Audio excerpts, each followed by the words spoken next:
Bam, we're live. Like my glasses. I can tell my glasses make you smile. They sure do.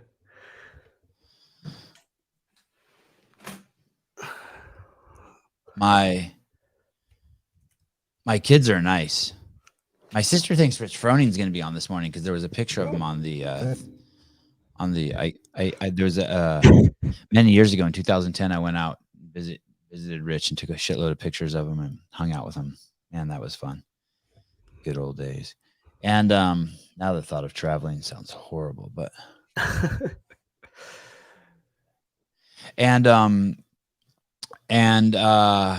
so I used that picture to hold the space for this show just because it was a picture of me and it's a live call-in show. And I just figured, okay, well, if it's a live call-in show with me, you should have a picture of me. And I think I even scooted like Rich off to the side of the photo. I like that photo. Thank you. My kids are nice. It's funny because I don't realize how nice they are because it should just be a baseline. It should just be normal until I see them around other kids. Mm. It's I love remarkable. Thanks.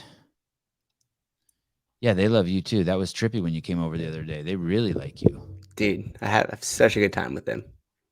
They're so nice to other kids. And I don't realize that, but when I see them with other kids, I just realize how bad other kids are. And I'm trying to figure out why other kids are bad. The first thing you have to think of is, am I just biased? I'm the parent. Am I just thinking my kids are perfect? But I don't think my kids are perfect. They're far from fucking perfect. I know as soon as the other kids are gone and the guests leave, my kids are fucking gnarly. But man, other kids are bad. I've come to the conclusion it's because of the way their parents treat them. I have a little theory of that. I was gonna wait till you had yours first before I gave mine, though. Go ahead. I want to hear yours. I just think it's the attention level and what they're awarded for, but most importantly, the attention level. Yeah. Because I feel like you're very present. Like you and Haley are both very present with your kids. And what does that mean? I hear people say that. What does that mean? That means like this. You hear something and then everything else stops. 100% of your focus goes until either the thing is resolved or until they have been satisfied with whatever the question is. And then there's okay. Even if it's the opposite, even if it's like, get the fuck away, I'm busy. Even if I say that, I'm present in my, yeah. And when I address them, I address these little fuckers. And what I've noticed is like I like to have relationships with all the kids at the gym and stuff like that. So when they come in, I'll kind of like play with them and have some sort of and that's why they like you, because you're present with them. Because you gave my kids more attention than you gave me when you were at my house. But it's interesting because once I'll do that with some kids, not necessarily just at the gym, but just in general, it's like they won't leave you alone because you've given them that attention, and then you could tell they're kind of starved for it. So they keep coming back. Now, kids are always going to be kids, but this is something my wife would tell me. Not bad kids, just made bad. I don't agree with it, but my wife agrees with you. You're probably right. It's just too much work for me to think that. You'd have to explain that to me like 500 times for that to sink in. Like why? But go on. Okay, sorry. So the kids. Yeah, so then it's tough because like once they see that level of attention and being kind of like present with them, they either get really annoying because they keep coming back to you and want it, and even if you tell them like, hey, okay, stop now or leave it alone, they almost ignore it because they're like, I don't care, I'm going after this. Right. Good plug. They right. I was just noticing the reason why I'm holding this up is not necessarily to plug it, but when you put this in, it's not reverse, right? The writing, you can read that. Yeah. But a lot of cameras and a lot of shows, that must be StreamYard must flip it around. Because sometimes if you just hold something up to the camera on my computer, it'll be backwards. Yeah, I don't know how that works. I'm so annoyed. Not maybe annoyed, not the word. I don't want to hang out with people who make presuppositions so that then I have to unwind them. What does that mean? Give me an example. I have to unwind them. Okay, I'm going to give you an example. Like a presupposition. Why aren't you having Brooke Entz on the show? The presupposition is that there is a why. Like that I thought of it and that like I already shot it down or some shit. Like, why aren't you having Joe Biden on the show? And what the worst thing, here's the thing that's bad about presuppositions, and this ties in nicely with what you said about being present. When you make a presupposition to people, most people will accept it. and they'll go down that rabbit hole of lies. As soon as someone makes a presupposition, especially if it's wrong, you're just going down a rabbit hole of lies. And you could even do it to someone like, man, why are you in such a bad mood today? And the person's not in a bad mood, but they'll answer you. They'll be like, they feel like they have to answer the question. Because a button fell off my pants this morning. Do you know what I'm saying? Mm-hmm. And Yeah. the correct response is, fuck you, I'm not having a bad day. Get the fuck out of here, you fucking stuck in your head numbnut. And so when I go to YouTube, so when people send me DM, and to be really, really clear, most people are not like that to me anymore. I feel like I've weeded them out. I feel like a year ago, my DMs were full of that shit. They're gone. But I still, now that we're on YouTube, I see it in YouTube and I'm like, man, these people are fucking... How would you have an intimate relationship where you were to communicate with your mate if it's just all presuppositions? It's so taxing. There's never any intimacy. You're never connecting with someone when there's presuppositions. Mm-hmm. You know, why did Glassman fire Russell Berger? Man, I wish I could remember that. He did fire him. I thought he quit for some reason. I think that the interim, the douchebag CEO fired him. Oh my goodness. I forgot to tell you, we might have a special call coming in today. How come I don't hear the phone? That's not... Hold on one second. We haven't... Oh, my Bluetooth isn't working. I'm always get nervous when you say we have a special call coming in. Yes. Stand by. I know this is an expensive call coming in from England. Let me give me 1 second. Oh shoot. That's my fault. That's my fault. I'm so sorry. Please call back. I'm so sorry. Let me see. That's weird. It got disconnected from the Roadcaster. I wonder what's going on. Let's see. Click that. Sound check. Yeah. I have so many, you know, like when you have Bluetooth shit, just like you don't know which one to choose because there's like 3 things that all say the same thing. Let's see. Let's choose this one. So I apologize if I misled anyone into thinking Rich was here. I just really like that picture of, it reminds me of the good old days. I don't think it said anything about like Rich in the title. No, it said live call-in show. So I would think my sister would know too, because she knows a live call-in show doesn't have guests. Dude, does a live call-in show have guests? Oh, okay. The Bluetooth is connected. It's done. Awesome. I'm Mr. Ritchie. That was Mr. Ritchie I recognize the number from England. If you want to, you know, Craig Ritchie, the guy, the biggest podcaster or vlogger in the CrossFit space, the guy who won the United Kingdom National Championships in weightlifting. I don't know if that's exactly correct. He won something. I saw it all over. Everyone and their mother was posting about it. Oh, yeah, I know he's a vlogger. Yeah, so we had a great conversation at Wadapalooza. You did? No. Oh, he's calling back in 20 minutes. Okay. Boris Yeltsin has turned off all the phones in the UK for the next 20 minutes in order to stop the spread of the virus. So he will be... Craig Ritchie will be calling back. I apologize, guys. What happened? So I don't know. I forget why he fired Russell. I want to say it had something to do with that I want to say he posted something about abortions, or he's a deeply religious man. He's like deeply... I mean, I don't know if I'm saying this right, but like he thought Jesus was his dude. If you've never met Russell Berger has... Yeah, Craig Ritchie is going to be calling in 20. Russell Berger is one of the most incredible human beings I've ever met. He is so fun. He just is oozing unlimited potential. I think he may have even been a games athlete in 2009. He's little. Really? Yeah, he's little. He's like he's probably an inch shorter than me, and he's probably no shit 4 times as strong. And he can do all the... He's so fucking cool. So he went in front of a abortion clinic once and was like talking to women before they got their abortions. I think not being rude, but like kind of trying to talk them out of it, as I recall. I didn't like that, but it's Yeah, his prerogative. Like he's not an asshole. So wait, where did he Uh, post that? He posted something that got him into trouble? I can't remember. Maybe he did something like that, or maybe I can't remember what he did, but he did something that got him fired. He's on it. Is he on Instagram or is that? I don't.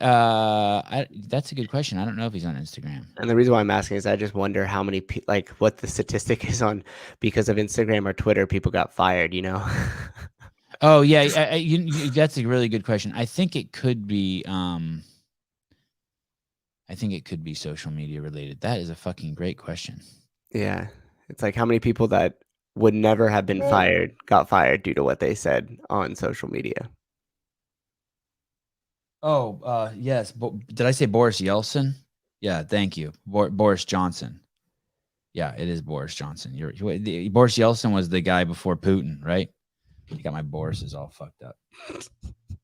I have to remember to drink with the label. Oh, so I'm going to turn the lid around like this, and so now every time I drink, I'll plug Paper Street Coffee.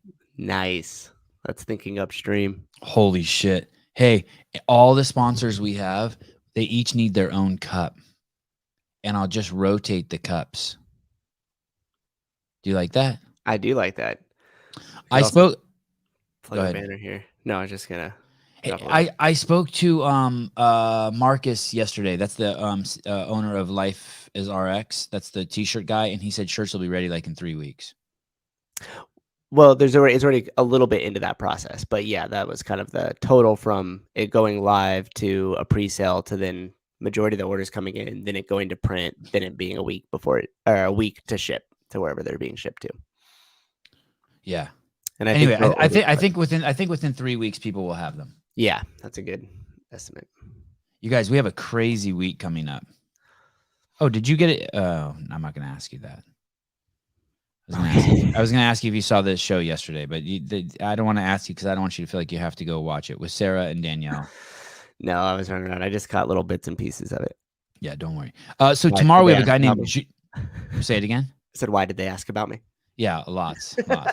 They said we wish Suze was here and not what's the other guy's name? Brian. Tomorrow we have Joe Illuminati on.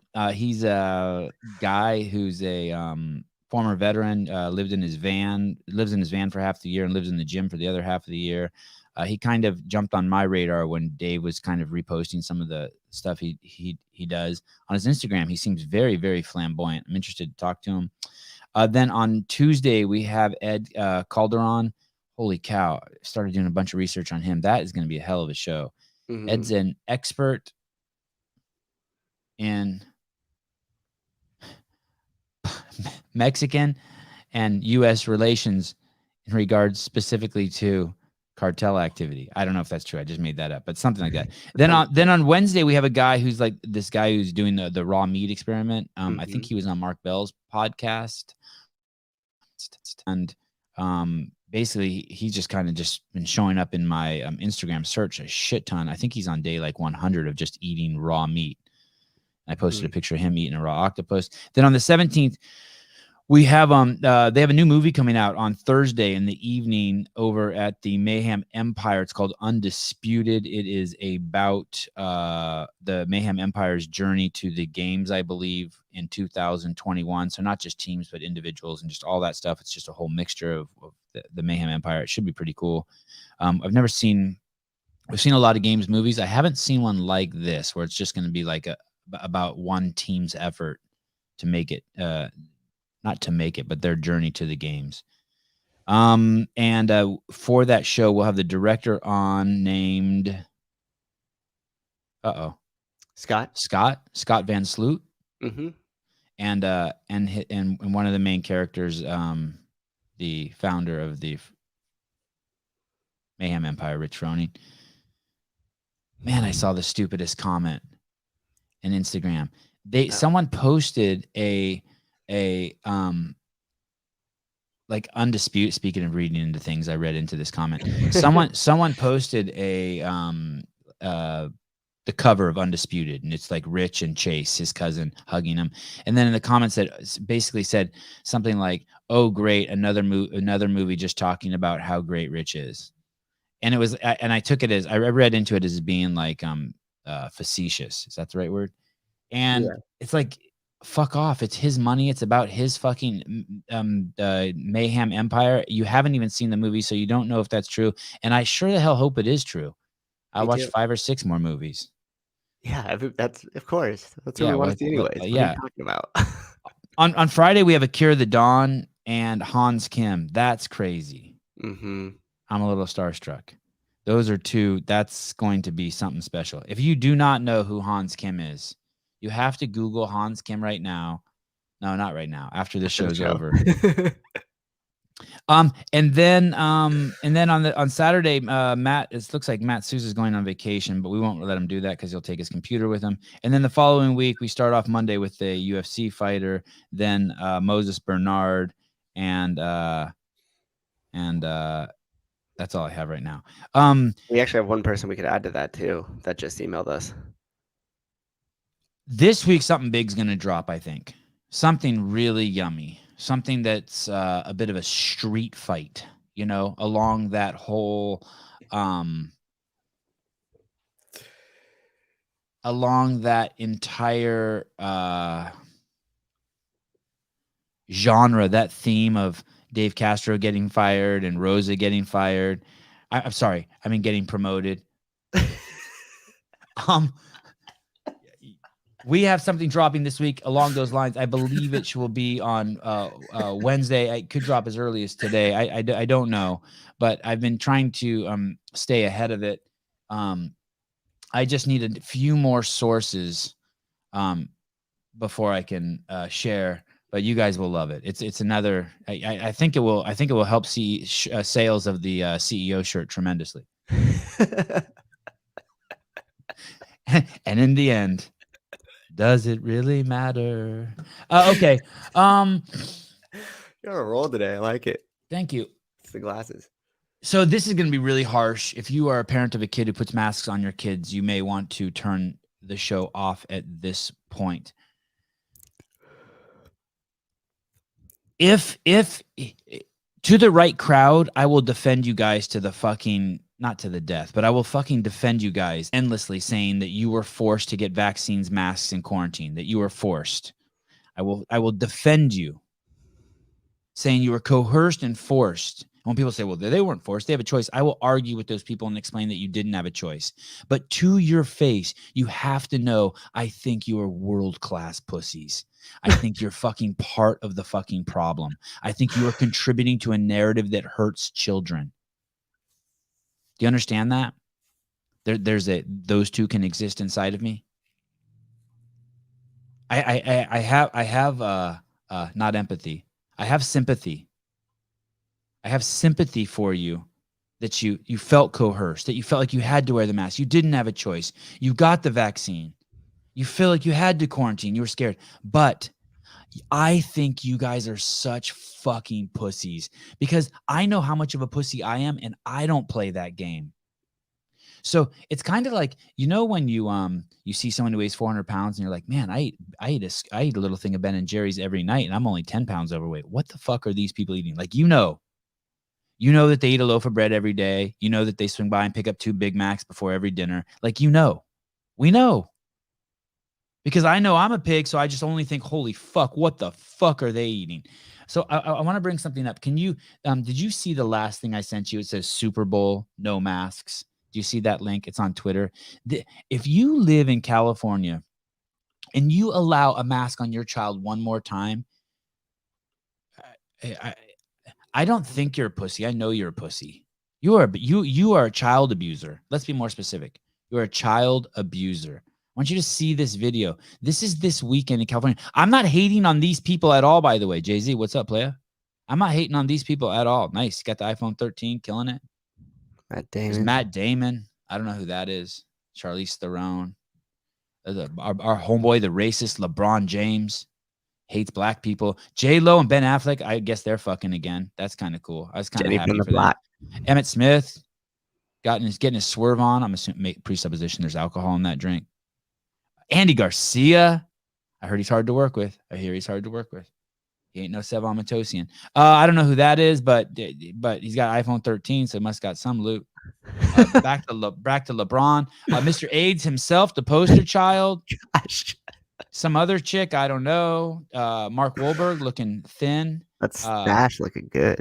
This is in Los Angeles. Sean Penn, fucking confused, fucking liberal, also hates homosexuals, gays, black people. Matt Damon, also known racist. Now we're on a loop. So, no, is it? So here's the deal. These people are at the Super Bowl with no mask. And I'm proud of them. I'm not hating on them. It's you guys. It's you, my friends. Oh, someone said that was Chris Tucker.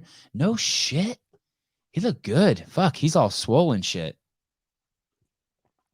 Wow. Chris Tucker? Wow. Maybe he got AIDS and then is like on all sorts of shakes and shit trying to put on anyway.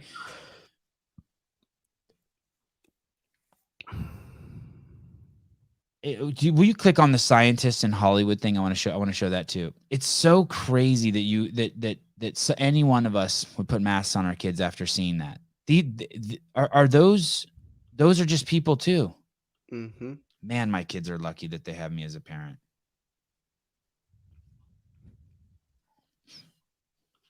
So we have a race car driver, a TV presenter. Oh, I think that guy's from Craig Ritchie's country. Pierce Morgan. Mm-hmm. And we have a country singer. They all say that you should take the vaccine, therefore masks, quarantines, all that shit. They speak badly of people who don't. Derogatory. They hate people who don't do it. Okay, now go up here.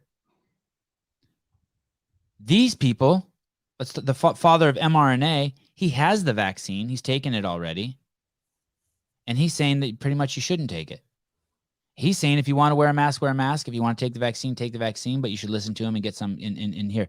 These are the scientists. Here's a retired chief scientist, Dr. Michael Yeadon, an allergy and respiratory therapeutic expert for 23 years. Here's a Nobel Prize winner. I think he may have even been the former vice president of Pfizer. These people are saying don't take it. These are the scientists. Now, scroll back up. But they're okay if you do, and they're okay if you wear masks in quarantine, but they're saying none of it should be mandated. These people, not the scientists,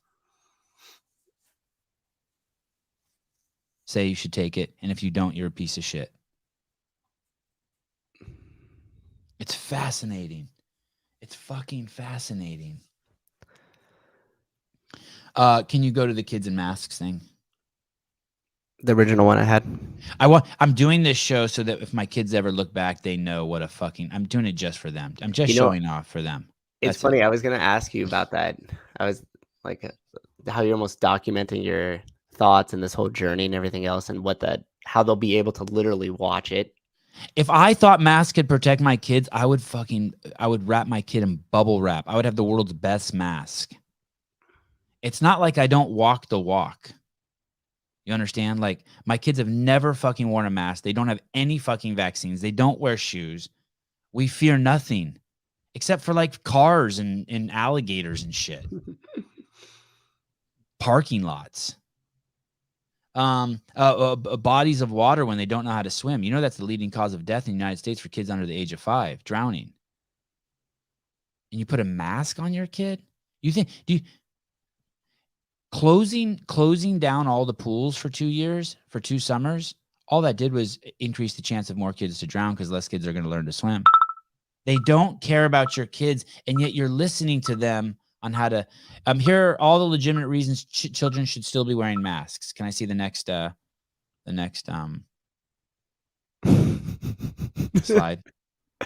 There it is. What's in it? Oh, it's just empty. Oh, just 0. blank. Yeah, there you go. That is the reasons. Okay. Good morning, Mr. Ritchie. Thank you for calling in. I apologize, Mr. Ritchie. I apologize for the trouble with the connection earlier in the show. Thank you for giving us a second chance of calling in. Congratulations on the incredible victory. It's great to have you on the show. I hope you know that all the times that I take the piss out of you, I am just joking and envious of your 386,241 subscribers on YouTube. Someone the other day said that you have 10 times the amount of subscribers as me, and I quickly unfucked them and said, no, 38 times, you dipshit. And thank you for coming on the show and gracing us with your presence. How can I help you? The exact number. Hello? Hello? Can you hear me? I can. Thank you, Mr. Ritchie. Oh, God, he's so smart. Yeah. Well, no, I just know how you roll, and I figured that there'd be some sort of technical difficulty. Oh, ouch, ouch. Well, not all of us have all that fancy gear and the wife with the new titties like you. Some of us are still just have the wife at home with the natural titties and the kind of some of the old equipment. Old equipment, old titties. Well, you know, Sevan, everybody likes the victory story, so I'm not really sure why anyone's listening to you, but that's okay. I understand. I understand. Tell me how are things going? I was listening to your blog, and you're just telling everyone to really calm down and chill out. It's okay that Dave and Rosa got fired. Everything's okay. Just take a sauna and chill. Is that still your Yeah. I think people really get lost and they start looking at the headlines and they don't realize 2022 has been a pretty good year so far. I mean, shit, I'm here in Florida making a documentary with the Obamas, and it's been a pretty good year. I know why everybody's freaking out. That's wow. So you're breaking out of the fitness space. You're over in Florida with the Obamas making a documentary. That is awesome. Do you want to talk to him? I'm actually having some tea with him. You want to talk to him? Oh, which one would I talk to, Michelle or Barack?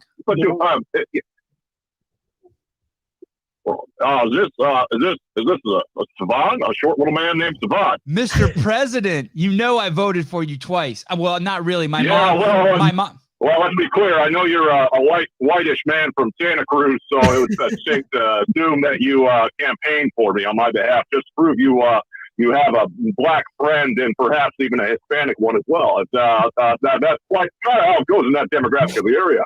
Yes, Mr. President, I actually didn't vote for you twice, to be completely honest. My mom, at that time in my life, I was in my 30s, and my mom... I'm going to let you talk to Team Richie again. Here we go. I shouldn't have said that. I lost him. I lost Obama. At that time in my life, my mom filled out my ballot still. I'm not going to lie. Hey. Yes. You want to talk to me? What did you have? You want to say some things. I just wanted to, give you a little boost. That is very kind of you. I've always suspected. Rising tide, raise all ships. Yes, that's exactly what I was going to say. I feel like I just steal lines from you. I'm just one step behind you. Right.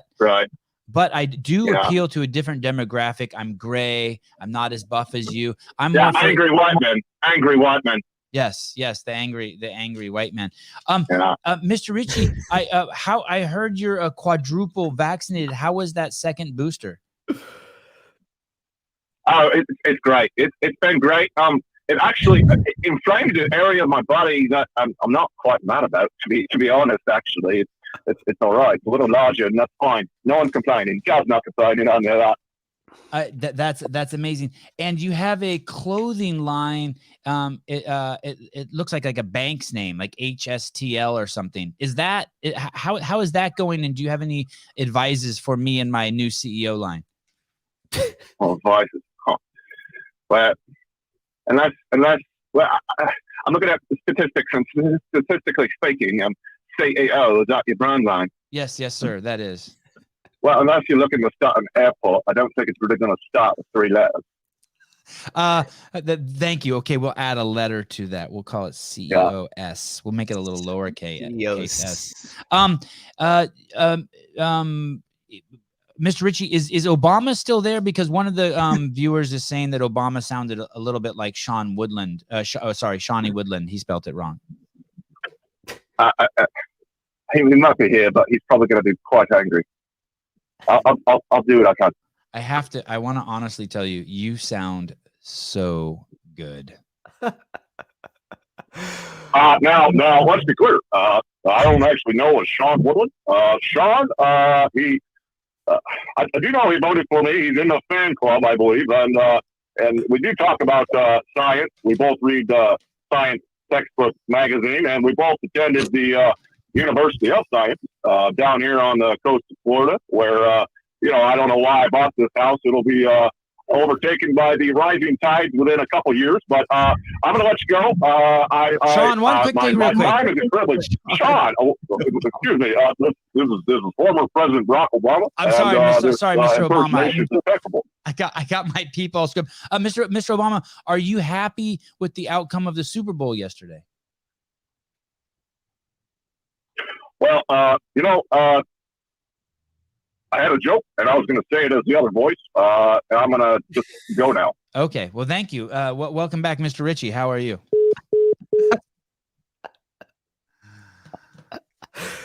If you only knew how proud I am. Oh, man. I'm so proud. To quote you, this show. I am so proud. So that's the thing, guys. Just stop. There's no. I will defend you. I understand there's pressure. I understand there's coercion. I understand you want to keep your job. I understand like you can't get on the bus. I understand you can't drive to your girlfriend's house 2 hours away unless you got the vaccine pass. But don't. You know that like when they say we weren't going to allow anyone to fly unless they got injections. If everyone just would have said no, I'm not taking an injection, they would have let us fly. I mean. It's so easy to explain that you're the problem because you got the injection. It's so you participated. Please stop participating. Please stop participating. It really is that easy. Can we look at this Robin Black clip? I want to get this guy on the show. He won't respond to my DMs. This guy is so cool.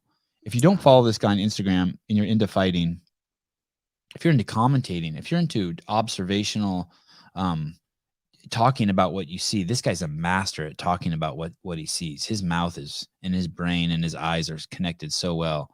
Can we hear this too at the same time? Mm-hmm. Craig Ritchie side somersault and then float smoothly into the open window of the truck. He'll try to achieve this through relentless practice and incremental adjustments. He hits it again. Too short, jammed the leg, so he hits it again. Too high. Failure and pain is going to be part of the feedback loop that helps him adjust his physicality and proprioception. Finally, the perfect approach to launch the body and elegantly slide himself home big.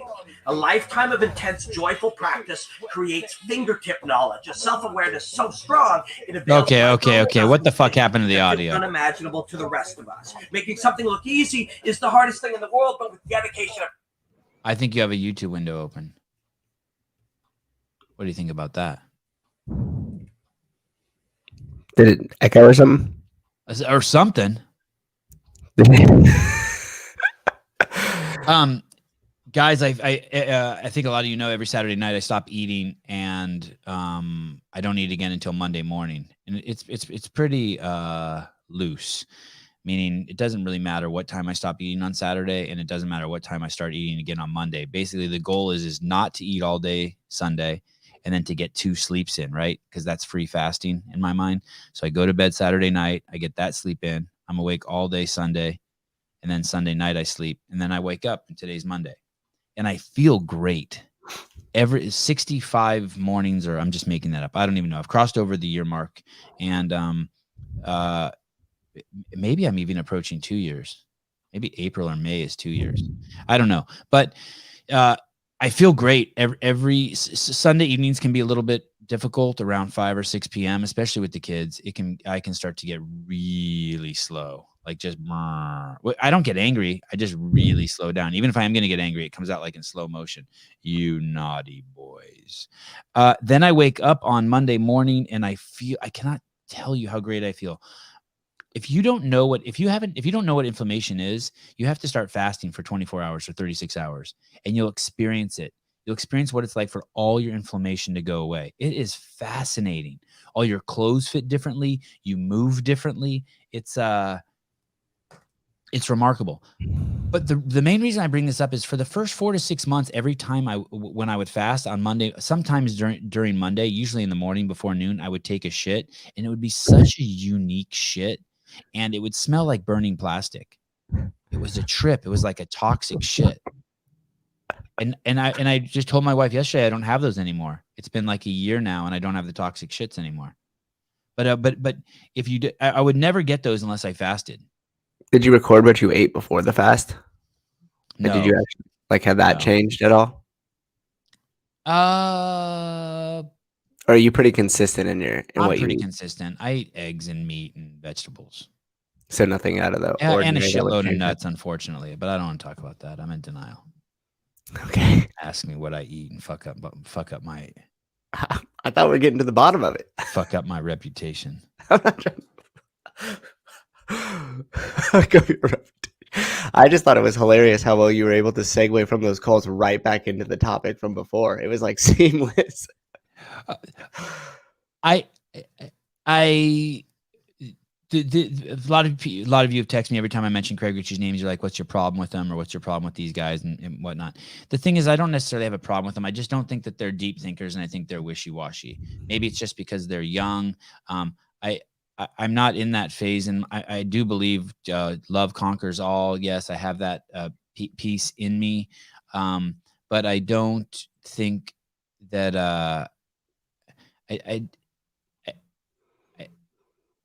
I think a lot of these people don't have the perspective that I have, that they're like, and I use this all the time, that they're looking through life through a paper towel roll, and they don't see the bigger implications. They don't see everything that's going on. It's like looking at a man standing on a ladder and thinking he's 12 feet tall, but not pulling down the paper towel roll and realize he's standing on a ladder. The implication, the thing is I don't, and I'll give the example that Greg used to use. Greg didn't have a problem with Coca-Cola. He had a problem with Coca-Cola meddling in the health sciences. Drink all the Coke you want. He was a full-blown capitalist. Mine's the same thing. I don't have a problem with corporate America. I don't have a problem with Eric Roza buying CrossFit. I have a problem with him lying, telling us that he bought it. I have a problem with people thinking that it's going to be the same when it is not. And if you're just like, well, everything's still happening the same in my box. Well, everything's still happening the same in Matt Souza's box here too, but he can still see what the implications are. That from the top, your leaders do not have integrity anymore. And I think it's worth knowing. And once you know that, it's cool. Like you don't have to be defensive. We'll go back to the iPhone thing. We know iPhones are made with slave labor in China. We still use it. Just feel bad. You don't have to be defensive. I think people too don't think about the long-term implications of what's happening. So they're like, oh, it's fine. You guys understand the community is fine. And it's like, well, is the community still going to be fine in 5 years, 10 years, 15 years? Like, where's it going?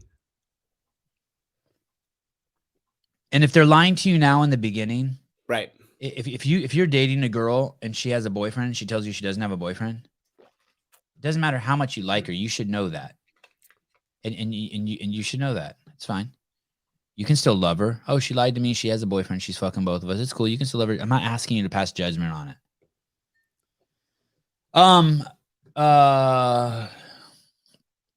Something white people do better than black people. Oh, stand by.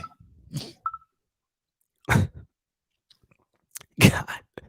Welcome to the Sevan podcast. You are the second caller in 3 months. How can I help you? Hey, well, I threw my phone into the ocean. I just had to go get it and just say one more thing. Oh, thank you, Mr. Ritchie. Welcome back. Hey, dude, just so you know, you can call anytime. You and Colton and Dick Mertens can call anytime. Well, anyways, I had a joke I wanted to say. If you were going to ask me about the Super Bowl when we're live, you can do that. Yes. What were your thoughts about the Super Bowl? That's why I don't trust America, because Las Vegas is Sin City, but correct. Cincinnati has sin in its title twice. Very, very well said. I'm thinking about comedy. I was thinking of moving from YouTube to comedy. You think I have a shot? You have comedian in your bio. Maybe you could rise my tide. I'm actually a comedian, a rapper, and a boxer. I am all three of those, which allows me to really speak throw titles around in America quite liberally. Say that again? They must really throw titles around in America quite liberally. Yes, quite liberally. Everything is quite liberally done here. I'm gonna put trans too. I'm gonna just throw trans in there too. Triggered. Trans. If you are trans, then you absolutely impeccable chance of being the CEO. Thank you. That's correct. Let me see. New CEO tagline: "We don't quit unless you're Eric Rosex." Damn. Well, I can't go with that. I've got to go. Okay, I love you. You should really try beans on toast. Bye. Thank you, Mr. Ritchie. Everyone wants to be on this show. Sarah, don't fucking kid yourself. I promise you. I promise you. I guarantee you Eric Rosa wants to be on the show. I guarantee everyone wants to be on the show. Craig Ritchie wants to be on the show. Everyone. The when we were interviewing Justin Kotler the whole time, I was just like thinking, is this the meme guy?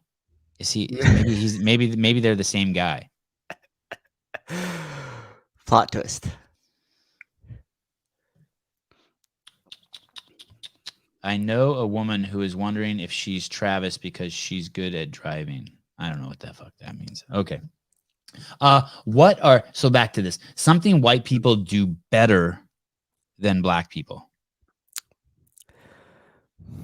Well, that's going to be a triggering title for most. Yeah. Let's see. Can you play that clip? It's a great clip. Oh, is it labeled that in here? Oh, yeah. Want me to play it?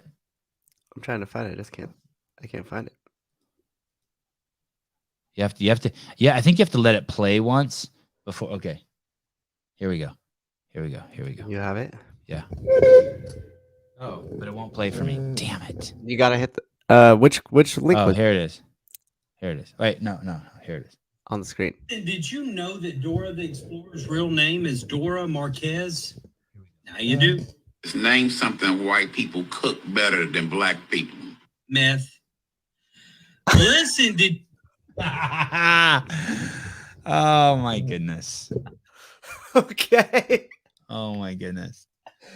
For those of you who missed it, what is something that white people cook better than black people? And the guy responds, meth. No more toxic shits. I'm pretty stoked. I wonder what the best way to here's something I wanted to show you guys. This is for if you work at the morning chalk up, this is an amazing routine for you. Before you guys write an article or go on a podcast, I think if you work at the morning chalk up, you should do these. Lots of these. I think this will be great for you. Here it is. See that? I'm going to practice that motion as much as you can before you write an article. And ideally you'd have your mouth open. That guy's not doing it exactly right. But if you would, this is a free PSA for anyone who works at the morning chalk up. Feel free to use that before you write, warm your neck up before you write any articles or go on any podcast. Yes. Jeez. Brutal.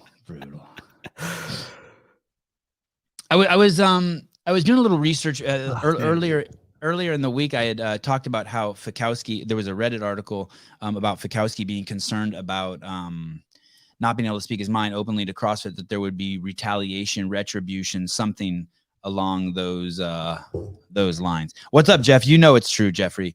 You know it's true. You know it's true, baby. You know it's true. You know it's true. You know it's good to practice ahead of time. You know it's important. Practice makes perfect. Practice makes perfect. So there was a it's funny. In my head, I imagine the people who are watching the show and what they think when they see that.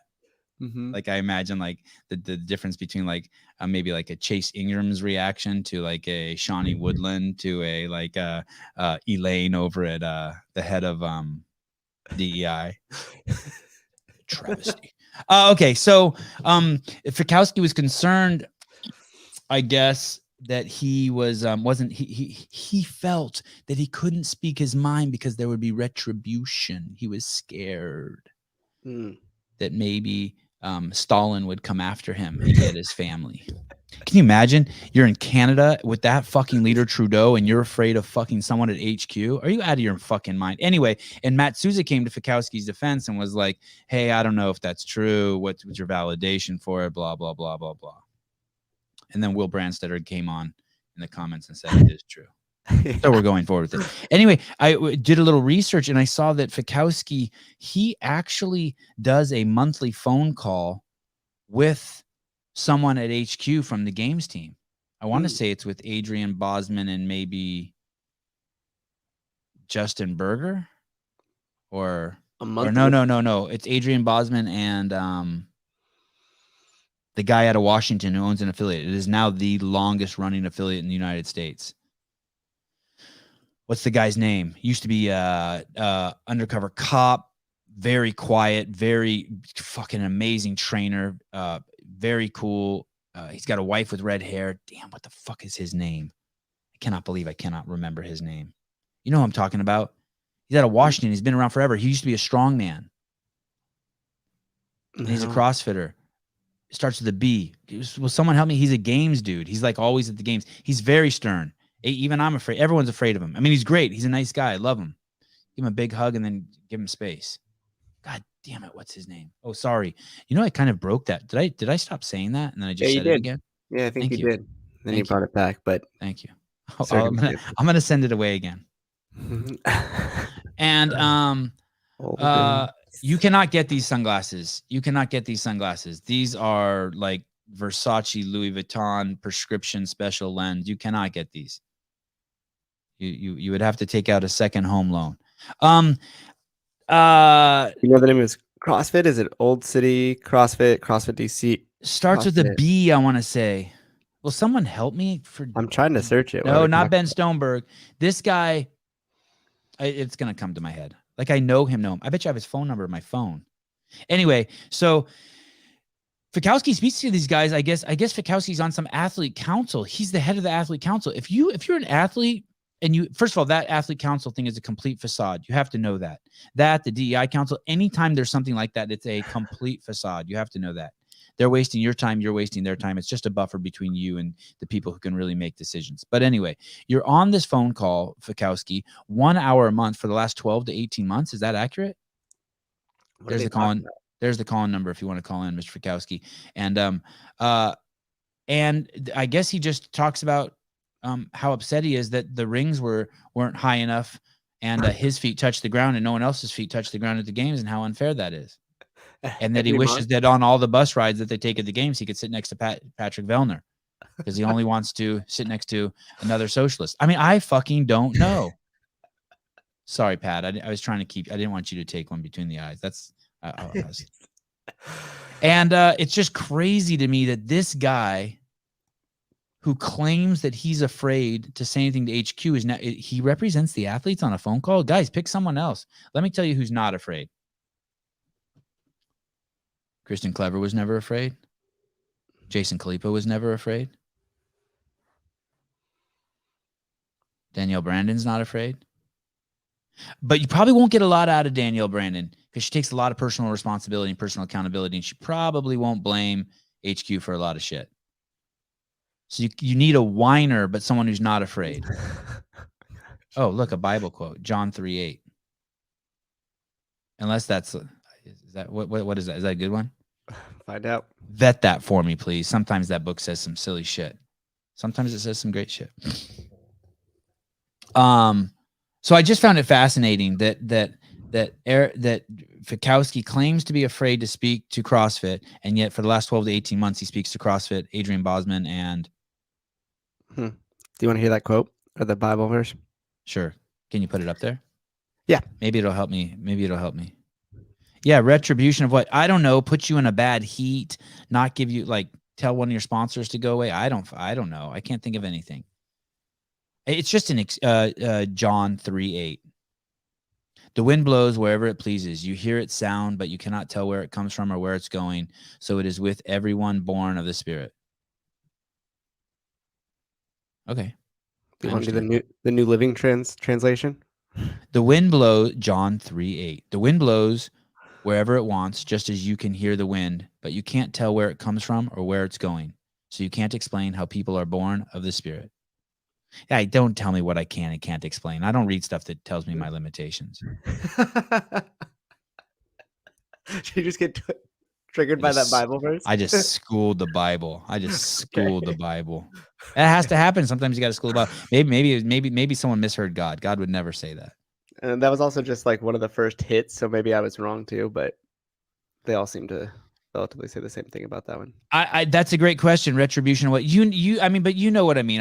I'm being coy, but you know what I mean. Yeah, maybe there would be some retribution. Let's say there is. Let's say that then I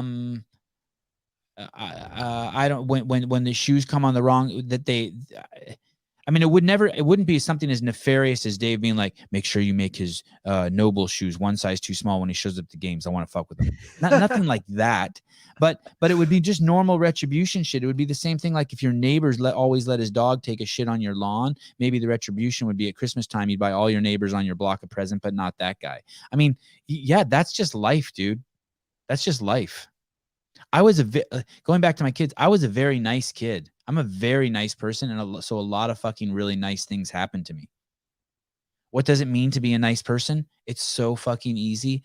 It's when I go to pull into a parking spot and it's a tie, I pull out. I let the other dude go. I don't give a shit. When I'm in line at the store, I don't go out of my way like trying to get good karma. But when I show up to the store and there's a kid in front of me or someone in front of me and they're buying something and the store only takes cash and they're buying a sandwich and it's $3.50 or $7.50 and I have it and they're like, oh man, and they put the sandwich away and the kid's crying and the mom's walking out with the kid. I'm like, no, I got it, and I pay the $7.50 for the sandwich. Just easy. You're in line at the grocery store. There's someone behind you. There's someone behind you with one item and you have 30 items, let them, or 50 items, let them go. Just simple shit. Please, thank you, eye contact, presence. Stand up when anyone comes in the room. Acknowledge them. Mm-hmm. Don't avoid eye contact with homeless people. And first you need awareness to do that, though, because I think so many people are caught up in their bullshit all the time, is that they don't really have like the awareness of what's happening around them. Like if you really sit there, and I know you're pretty like you're observant as well too, like how I am, and like a lot of times when you sit there and you're in a public space and you just kind of like scan or whatever and look, I would say that probably like 85% of the people are so caught up in like their thing, yes, like or on their phone or like what's happening immediately in front of them, that they don't even have like the space to even recognize like, oh, this is an opportunity to like be nice, or this is an opportunity to, you know, be selfless, because you're so caught up in, you know, your own shit, right? See the thing that Joe Rogan posted like recently? It was with that Sun Dude Guru guy, and I probably screwed that up. I'm sure the people in the comments will let me know, but he was saying there's like 3 dimensions we live in: past, like present, future, essentially. And like we're always caught up in the other two. You're either like worried or sad about something you did in the past, or like worried or sad about something that may or may not even occur in the future, that then therefore you rob yourself of the present. So and everyone I see wearing a mask I know is trapped in their head. Like 99.999% of them. They're worried about something. They're stuck in their imagination. They're playing out their imagination. I don't even know. I would say out of the people that wear the mask, and this is just my own opinion and speculation, I would say that 80% of them, at least at this point in time, are doing it because they just don't want to have to deal with somebody else thinking they're not a good person. Like I would believe if you got up to most people and you were like, hey, like, are you wearing that mask because like you think it's protecting you? They'd be like, no, I don't want to be harassed by the person at the store. No, I just don't, you know, you see the things on the internet. I don't want somebody chasing me down and calling me a bad person. It's just easier just to put it on, as opposed to like they're actually afraid. Then the ones that you could tell, the ones that are afraid, because they got like the double thing going. They're still in their head. They're still in their head though. I completely agree. If they're not afraid of the virus, they're afraid of what someone will say. They're afraid of what someone will think. Like, hey, take a deep breath and take the hard way. You exercise every day. Anyway, I want to address something real quick. I'm glad you put up the Bible quote, just so you know. I'm just teasing you about arguing my limitations. It's cool. The show's cool. That's a bit triggered there. It's not the still is afraid of retribution. He said he was in the past and it's getting better. It's not getting better. That just means he's having the wool pulled over his eyes. I'm gonna say some really harsh shit. Okay, here we go. It wasn't before. No, this is now. I'm gonna say some really harsh shit. Go from telling you how nice I am to being a complete asshole. That company over there, no one is happy. The new people that were hired by Eric Roza are fucking super confused because he was supposed to get them up to speed and he's gone. And all the old people are fucking completely freaked out because Dave is gone. And when I mean all, I'm talking like those are 90% majorities.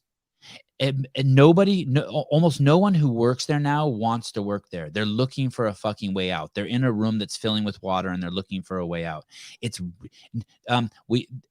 people are just slogging through the days, barely dragging their asses through the days. That most of the leadership has no idea what they're even leading. They don't know if they're on a boat, an airplane. They don't grasp what CrossFit is at all. You could work there 10 years and just barely start to grasp it. I had Jolie Gentry on. She was a 20-year veteran of the police force here in the Bay Area. She's on the SWAT team. She said it would take a good police officer 3 years to get comfortable in a position, as I recall. There's no way something as complex and as nuanced and as deep and as fundamental to human beings can be just you can't just get into that job in a leadership position and start being able to work on that level. It's what CrossFit is doing as a methodology is not something you just it's constantly flowering. When you're dealing with the truth, it's not something you just go in and just immediately get and then hold on to.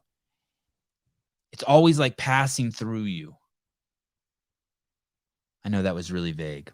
Anyway, I'm getting off subject. So you have this group of people on this boat who do not want to be on the boat. None of them. The vast majority of them do not want to be on the boat, and it's hurting them. They're hurting intellectually, emotionally, and spiritually. It is not what they signed up for, and there's been too much change too fast with no explanation and no real leadership. You have this company, you have this wing of the games called the CrossFit Games, and Justin Berg was there, and Justin Berg worked for Dave. Justin Berg was not popular with the staff. He was really good at what he did, but everyone looked to Dave for leadership. Everyone trusted Dave. Everyone felt safe with Dave. Even if you didn't like him, you felt safe with him. You knew that you were going in the right direction and things were going to get done well. The biggest sponsors in the world who sponsor the CrossFit Games do not like this new leader. They do not like Justin. The biggest management companies, the people who are like the liaisons and the managers in this space, the biggest ones do not like Justin. These are two major challenges he's going to have. The people who pay the money. The executive team at CrossFit Inc. I don't know if it's the majority of them, but I know many of them do not like Justin. They may even see him as a fall guy. They may even be wishing for him to fail. And finally, the staff. It doesn't matter whether they like him or not. They do not want to fucking be led by him. I'm telling you what I fucking have observed and know and have heard. He's not a bad guy. I mean, my relationship with him was always frictionless. He's a trip. He always felt like a corporate dude. He always felt a little out of place at CrossFit Inc. He belonged at Planet Fitness. He didn't belong at CrossFit. Although he was a CrossFitter, he was an affiliate owner. He was on the L1 team. But he's different. He has aspirations as a businessman and as a leader and he had all these aspirations outside of what it would need to lead that team. Though there are some fucking gnarly fucking savages on that games team who will not be led by him. I've told you that. I told you that from fucking day one when they fired Dave. This isn't like something new. I'm just regurgitating, repeating. I want to emphasize to you that they have a problem over there. And no one. How do they not know? It's so funny. Someone went over to the wiki page and changed the fact that who's the CEO from Eric Roza to me, and then someone switched it back to Eric Roza, and then someone switched it back to me. But Eric Roza is not the CEO. Right. That's what the funny part isn't that they keep putting me as a CEO. The funny part is that no, I don't speak with Chuck. And I do wonder what he thinks. And I purposely don't speak to Chuck. You know why I don't speak to Chuck? Because I don't want to compromise anyone over there. Like, I don't want to compromise anyone over there. But I'm telling you, I would be willing to bet anyone $1,000 that people like him, $5,000 are struggling. This thing is a boat filling with water, taking in water, and people are going to get ready to jump, or they're going to die on the boat. They're forever going to rot. But there's no one manning shit right now. No one knows what the fuck is going on over there.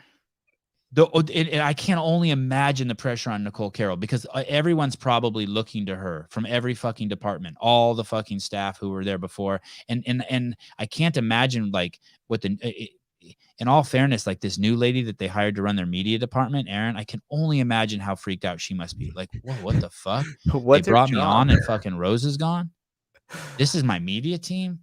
There's like 5 people left on it. And you have to deal with Andrew Weinstein. If you guys don't know who that is, you're going to. Man, it's a mess. It is a mess over there. Yeah, leadership. Once The most leadership disingenuous starts to fail, fucking thing ever.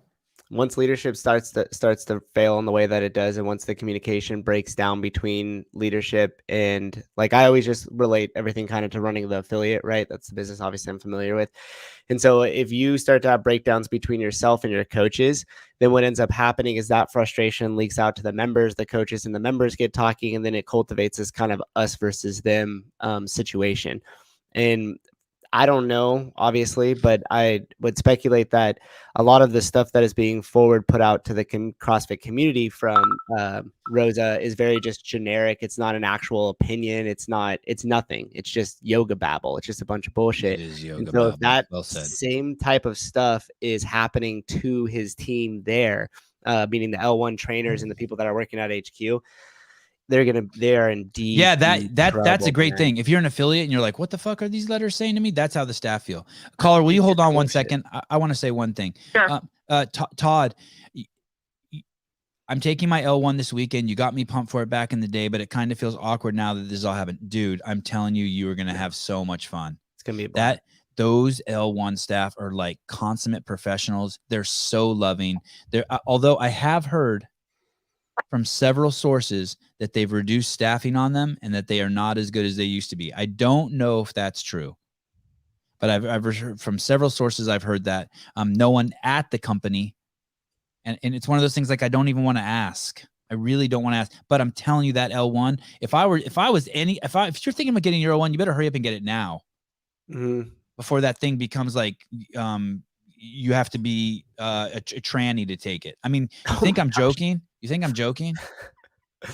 Yeah, get that one. It's a rock solid thing. You will not regret that weekend. How did anyone watch the Super Bowl yesterday? How do you watch something that's such a racist organization? Do you know that they hire people based on the color of their skin? How has anyone participate in that?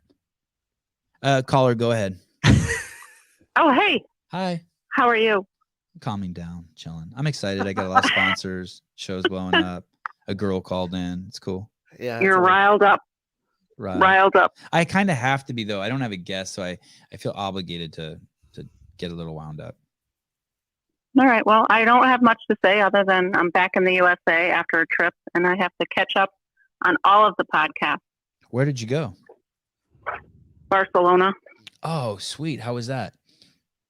It was okay. I'd rather be in the USA. Oh, did you go for work or? No, I just went for pleasure. It was nice. It was just a nice getaway. By yourself? No, with my husband. Oh, that's cool. Do either of you speak Spanish? No bueno. How did you? That's what they speak over there, right? Spanish. Mm-hmm. Yeah. And, For most of the services that you actually need, they have multilingual people, and we had a Google translator. Oh, we that's just cool. did a Google translator on the phone, so it was easy. Why did you choose Spain? He chose it. Oh, he's a good dude. He chose it. He had heard it was nice and romantic, and that's what we did. How long have you been married? About 2 years. Oh, because you use the R word. That's cool. All right. What do you mean? You said it The was R word. nice and romantic. I figured you hadn't been married yet. If like you don't use that word once you've been married for like 10 years. Well, it's nice when you can get away and there's no distractions. Right. Of life and work and people. Well, thanks for calling and changing up the pace of the show. That was nice. Does she have a question? I think I had messaged Matt when I was over there about my CrossFit experience in Barcelona with the vending machine. Yes, I remember. Yeah, they were selling sugary snacks. They had a vending machine in their lobby with Kit Kat, Reese's, Coca-Cola. I was like, what? Crazy. Well, it's in the hospital, so if it's there, what you know. Anyway, it's Yeah, good that'd be to sad. hear you on the live call-in show. I've really missed it, and great topics this morning. Awesome. Thank you. Thank you. All Thank right, you guys Paul. take care. Ciao. That was calming for you. That was good. That was nice. There's only 4 people who are happy that Dave's gone. Justin, And we're back. Rose X, the Morning Chalk Up. That's not a person. No, sorry, 5. Weinstein, the PR guy over there, goofball, dork, doesn't even do CrossFit. I don't use that word very often, dork, but he's a bad dork. I'll write these guys down. And Fikowski. Those are the only ones who are happy that Dave's gone. Wait, Justin, Rosa. Morning Chalk Up. Okay. By the way, that's free advice. That video I showed you guys earlier about how to warm up before you write your articles. And Andrew Weinstein, the guy who lives in Costa Rica, sits on his deck and fucking manipulates people at CrossFit. Okay, so those 4. So Oh no, and Fikowski. Don't forget Andrew Fikowski. right, Andrew Fikowski. No, it's Brent. It's Brent. I was just seeing if you're listening. I'm writing him down here because I want to. Are you gonna give your reason for why you think that for each? Just in like one sentence, like Eric Rosa fired him. Yep. Justin got his job. But you got to remember the firing was mutual. Yes, sorry, my bad. Every time You're someone right. gets fired from a job, it's You're right. mutual. Justin got his job. Yeah. Morning Chalk Up has repeatedly lied about Dave. It has shown Dave absolutely no fucking Trusted extensive journalism. Got it. man. Trusted Andrew Weinstein extensive. likes problems. That's his whole job. The premise of that man's job is to, and I use the term man loosely, is to fix problems. And so without problems, he has no job. I don't fix or just kind of like address, or just kind of lay newspaper over a really big spill. Yes, address. Okay. Just wanted to make sure that people knew why. Did you get some breaking news? No, not yet. Oh. Give me a couple days. We got some breaking news. You were reading something that I thought was. We should have a little sound bite for that, like dun, dun, dun, dun, dun, dun, dun, you know, like that guys, was a terrible rendition. Sorry about that, guys. But no, that was good. That was good. I want to talk to you guys about hate speech for a second and why. Got it. You can't be against you can be against hate speech all you want. You can't prohibit hate speech pretty much on any level. You cannot prohibit it. If you prohibit hate speech, then you are prohibiting free speech. There is no one qualified and there is no person or computer or machine that can regulate that in a way that's what's best for all of mankind. So, for instance, if I say Hitler's a piece of shit cunt, someone would say that's not hate speech. But if I said it about Mickey Mouse, it could be considered hate speech. Who's going to regulate that? In Nazi Germany, that would have been hate speech to say that about Hitler. Mm-hmm. It's not anything real. Hate's just an idea. It's not anything real. And so when it's just an idea, it can be manipulated and used in any way. And so you have to tolerate hate speech because the trade-off is free speech. And without free speech, we have nothing. Yeah. There's always a trade-off for it. It's good intention, but it's once you really think the long-term implication through, it's a very slippery slope, because once you say, hey, we need to have repercussions for hate speech, then now we have a governing body that's going to determine what is hate and what is not. And that will change over time, as it has. Things that were said in the past were acceptable in the past, things that you wouldn't necessarily say now. So once that changes, like, how are you going to regulate that and upgrade it? And you know, what if Sevan says something that I find offensive, but nobody else does? So that's one side of it. Hate speech changes depending on the subject that you're talking about. completely impossible to monitor and regulate. Completely impossible. But the other hand is now you look at what happened to Joe Rogan, and it matters your skin color. Who can say what? Changes again. So someone says a word and you're like, hold on a second. Well, what's his background? What's his skin color? Was he oppressed? Can he say insanity, people? That whole game. Yeah. That whole game. Again, people just not thinking through the long-term implications. They think that it'll be a fix, good intended, maybe has good intentions behind it, but terrible in practical application. Yes. And exactly. It's just word fuckery. So one, those are the two problems with it. Those are the two huge problems with it that make it completely. Do we have a caller on the line? I don't think so.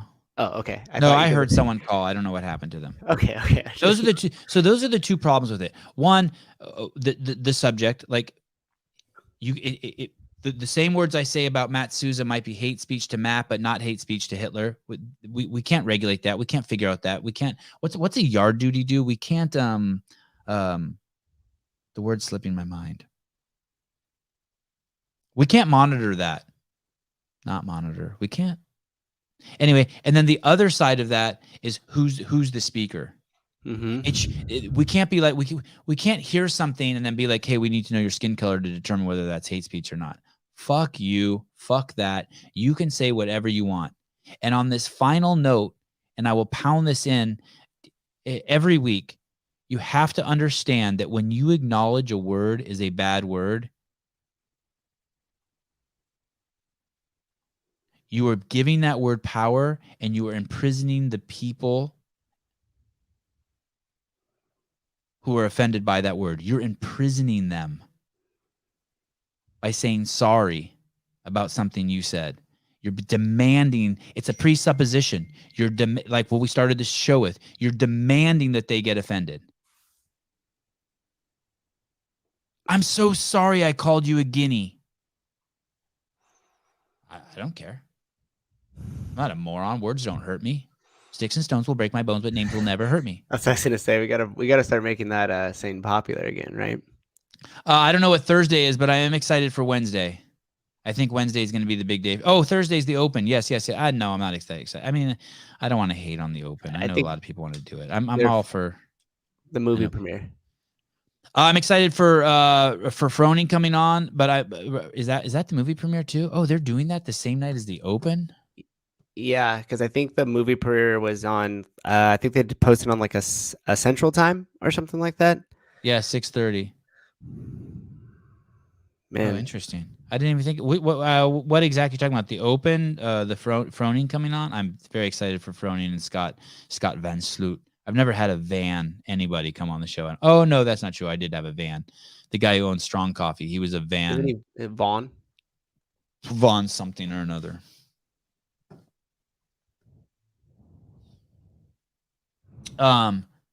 So we might as well get this out of the way too. This Canadian. Do you see Canada Trudeau? Oh man, I massacred Trudeau's name. That's all right. Yeah, pull it up right now. Let's see here. Open starts next week. Oh, not this week. All right, fine. Open starts on the 24th. I'm excited. I think Wednesday I'm going to have some good news for you guys. I don't know if it's good news for you guys, but I'm going to have some news for you guys. And then I think on Thursday we have Froning on. That's always fun. I think I could play this audio and I'm going to try something with it. Okay, let's pause this real quick. Let's open this up. We got to figure out a better way to show Instagram clips. If you're not following this account, you should follow this account. This is the Convoy account. World is moving on. Other countries all around the world are lifting restrictions. Provinces across the country are doing exactly the same, but we've got this holdup. The Prime Minister is hunkering down and out of spite and personal pride, refusing to lift these unjustified and unscientific restrictions. If he would only do so, then the truckers could get back to work and the other protesters could go back to their lives and everything in Canada would get back up on its feet and we could get back to working on giving people control of their lives. One person is responsible for this mess, and that's the Prime Minister. That's right. He caused this mess by attacking Canadian citizens and taking away their freedoms. Okay. We got to figure that out better. That was my fault because I brought a caller and I think the caller has her YouTube on. Hey, Kelly, what's up? Almost had it. You did. Kelly? Hello? Kelly? Miss Fink? Hello? Oh, not Kelly. Hey, can you hear me? Yeah, are you Kelly? This is Zach. Oh, This is Zach. No, I'm a Zach. Hey, Zach, what's up? Hey, Zach. Yeah. Not much. Good morning. It is. It's 8:16 a.m. on the Pacific coast of the United States of America. It's a great morning, and very soon I'm going to be off the show and playing with my kids, but thinking about what you left me with, Zach. So leave me with something good. I just got off work, hard. and I'm in Florida. So it's 11:16 here. And I tuned in when you were talking about hate speech. Ah, yes. And then I took a phone call, and then I called you guys. So I'll try to leave you with something good. Okay. Well, why are you getting off work now? What do you do? What do you do? So I work at a chiropractor's office, and I essentially, it's kind of part-time. I just do their external like marketing and events. So I just had to make a few phone calls at the office, and then I'm in school as well. I'm working on my bachelor's degree. Oh, cool. So yeah, go ahead. Chiropractors in general are pretty. They're not so. They're pro immune system, right? Oh yeah, vitalism versus determinism. Oh, and vitalism is that your body can heal itself essentially if you put it in the right positions. Versus determinism is you're only determined by your genes, by your genetics. Type of philosophy, like the two different conflicting philosophies. One of my friends wakes up every morning, and I've known him for 20 years, and drinks a Mountain Dew. That's really good for you. Yeah. That cannot be. Hey, I think that's an East Coast phenomenon. I don't mean to hate on you, but I don't think anyone on the West Coast of the United States of America does that. Not one single person out of 50 million of us between Seattle and fucking San Diego. No one in their right mind. We're just even the dumbest of us are too smart for that. Have you been to LA? I have, but don't ruin my story. Oh, sorry. Yes, you're right. All 50 million. Don't ruin my fucking story. The corn syrup is what I think cancer feeds off of. Anything with corn syrup in it, which is almost everything. Hey, when's the last time you had a Mountain Dew? Don't lie, Zach. God damn it. I fucking knew it. You had one this morning. All right, so I had one. That was the guy you're talking about. I had one when I woke up. I got out of bed. Get out of here, really? No. Oh. I cut out corn syrup completely. So anything with corn syrup in it, or high fructose corn syrup, I don't consume or digest or ingest would be the term to use. Isn't it amazing? Are you a CrossFitter? I am, yeah. Isn't it amazing for 15 years, like at least 15 years, as long as I was around, Greg Glassman was saying the tsunami of chronic disease is coming, and at the root of it is added sugar and refined carbohydrates. And that if you stop that, you're pretty much good. And all you have to worry about is then accidents, like, getting hit by a fucking tire that falls off a car and comes through your windshield. And yet here we are. He's gone. Rich is fucking somewhere. It's in the middle of the country somewhere, living the dream. And we're fucking over here like what the fuck? Like, you think you died from this virus? You fucking tard. Exactly.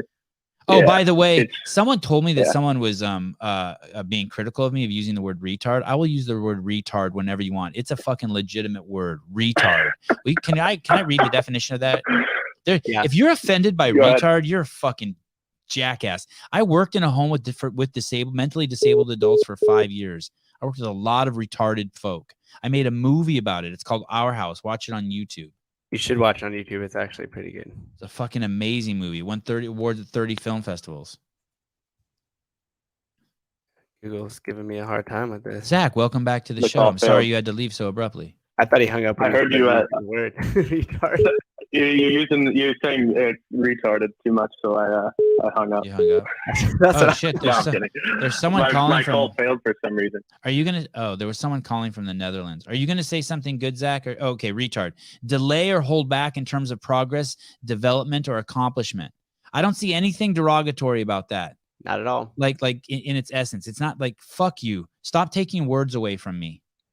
Or at least know their definitions. I'll say whatever the fuck I want to. You are afraid. You are the one who's retarded. And that's why you're offended by the word retarded. I probably You lack, Exactly. you don't, When you are you- not free. yeah. You are not free. You are not a good person. You wish to stifle our growth. You wish to inhibit us. You're afraid of They open masquerade dialogue. morality with cowardice. Yes. Wow. I like Well that. said, Zach. Hey, that's a great idea. That's a great concept, right, Zach? There's so many people who are doing that, masquerading. I always use the word feigning. They're feigning kindness, but that's good too. Masquerading. Yeah, masquerading morality, but it's really cowardice. Yeah. Yeah, that's exactly what's going on. Okay, is that your contribution to the show? That's my contribution. Thank you, guys. All right, love you, buddy. Bye. Thank you for Zach. calling. Have a good one. I love the show. Thank you. Thanks. Those are just sympathy calls. That's like a guy who like fucks some ugly chick at a bar because he feels bad for her. Like he just never like we had the phone number. We've had the phone number up for fucking 80 minutes and we've had 3 callers.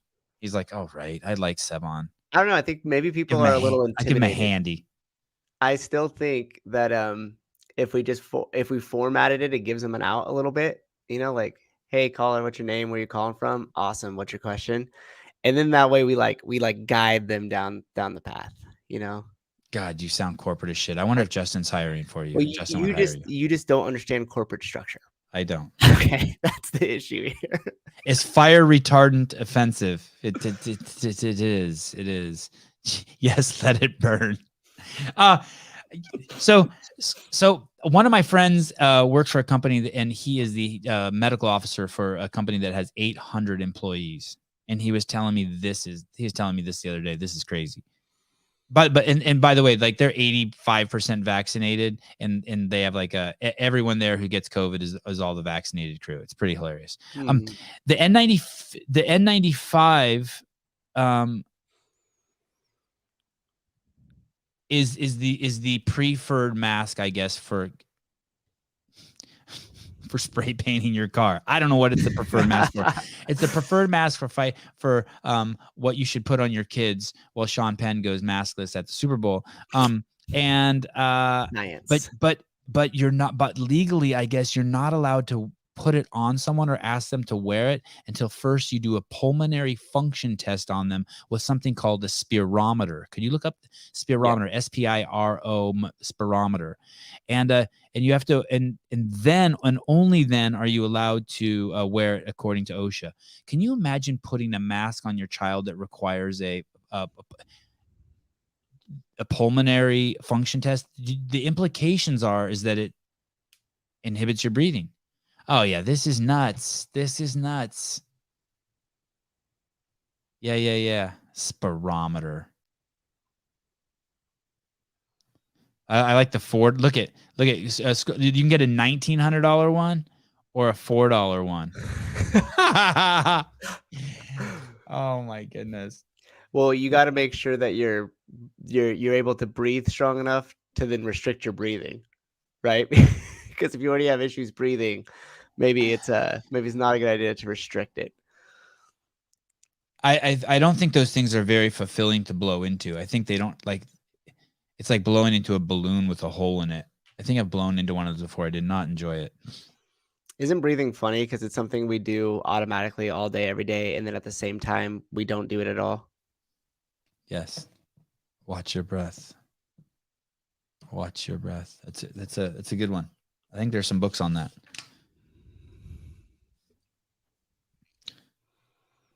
I really like the UFC fighter that we had on, Steve Mowry. I have a note here. It's been on here a long time. I'm just going to say it because I don't know why it's on here, but Brian Friend has only honked his horn 5 times in his life. I have that in my notes. I don't know. I guess I'm just laughing because I saw it in there like a while ago, and then I was very curious as to like where you're going with that, or like was it something you guys talked about before? Like he's like, oh, I don't use my horn. I've only used it 5 times. Yeah, I guess. I don't even know. I'm going to cross it off though. I'm not going to talk about it again. I mean, maybe I'll talk about it again, but not intentionally. So he's anticlimactic. Yeah, he's only used his horn 5 times in his life. That's amazing. Oh, this is good. We should finish on this. Will you play this TikTok Warfare China thing? Okay. Oh man, I hope the audio is good on this. Should I This do what is- I did last time where because I muted my mic, but then I let it. Yeah, that was good. Yeah, that was Okay, great. Okay, I but I that think was there was great. like a caller issue on that one. I did no, not Bill Casimir. No. This Curtis Bowler. Curtis Bowler. It's Curtis Bowler. That's the guy that Fikowski gets on the phone with. Thank you for Jeffrey. It's Curtis Bowler and Adrian Bosman speak to Fikowski for an hour a month, from what I hear, for the last 12 to 18 months. And now it makes sense, because I'd be scared to say anything to Curtis Bowler too, because he'd just come over and beat my ass. Sevan, did you watch the fight? I sure did. I cried a little bit when Derek Lewis got knocked out. Okay, let's go. Let's listen to this. Let me get my process down here. Screw it up. Page Street Coffee. Is that Paper Street Coffee? Paper Street. Because it was a social media platform we didn't create. So it's like, oh shit, we don't want some other country's tech influencing us. In China, the way that the algorithm works, it doesn't reward people doing stupid dances and like playing with their dog. The algorithm is rewarding things that they want to see their youth do, doing cool engineering, that's so people fun. doing cool science. But if you're China and you wanted to disrupt another country, wouldn't you reward the dumbest possible shit on that app? Twerking, people doing stupid dances. You want the next level of youth to go, I can be famous doing something that's truly worthless to society, not beneficial to society, like being an engineer, being a doctor. So this is how you get to manipulate your society into doing something good, and how you fuck over your competition into doing worth. It's genius. Is that why Trump wanted to get rid of TikTok? Yeah, probably. You're doing That's the a same different shit. level of warfare. But this is how you fight wars. Now that we have enough military weapons so everybody can kill each other, we need to find other ways to fight war. That's why the TikTok thing was a big deal, because it was a social media platform we didn't create. So I don't know if anything that guy said is true, but I'm going with it. It doesn't hurt to just believe that. It actually, I've heard that before from like multiple other stuff. If you look it up, you could research a little bit yourself, but that's absolutely true. And what they do is a lot of the stuff that they try to make more addicting is actually educational. So like the video games and stuff, like it's all has an educational purpose to it rather than like first person shooter or, something like that. And it's also funny too, because none of the big tech companies in the US are allowed in China. China regulates that and stops all of them, but we welcomed their apps with open arms. And until recently, Apple picked it up and stopped it. But until recently, anything you copy pasted from your phone, TikTok was picking up and then saving it into a database, because they were saying that information that because you're picking that information up and you're moving that information around, it'll tend to have more value than just maybe something you're putting in the search bar, because maybe you're seeing something is true. Maybe you're taking information from one thing to the other. And it was a kind of back doorway for them to collect more and more data, because the more data they have, the more behavior they could predict on you. I thought Apple kicked off TikTok or something for a while. It's back? No, man, it's still there. Yeah, it's too big. And it is interesting. They got that algorithm down to where they know that when you first come on the app, within a handful of your posts, it'll put one of your posts in front of a ton of people. So that way you get that first kind of hit. It's like walking into the casino, and maybe you hit the slot machine once or twice, and then boom, you get a nice little dopamine hit. Maybe you win $100, $200, just enough for you to believe, okay, I could do this. I could get a bunch of followers here. I could win a bunch of money out of this casino. And they've also really perfected like what they call just like the seamless like room. Because when you go to a casino, there's no hard angles, right? Oh, and so there's no clocks, there's no hard angles, because what they don't want is they don't want anything to frame towards a stop. I mean, Netflix has perfected this too, where they don't scroll end credits. It just pops up 5, 4, 3, 2, 1, boom, here's your next episode. Yeah. Same with the endless scroll on TikTok. There's nothing that cues you that, hey, this is coming to the end. It's all just to keep you in a circulatory I'm so process. glad I don't do TikTok.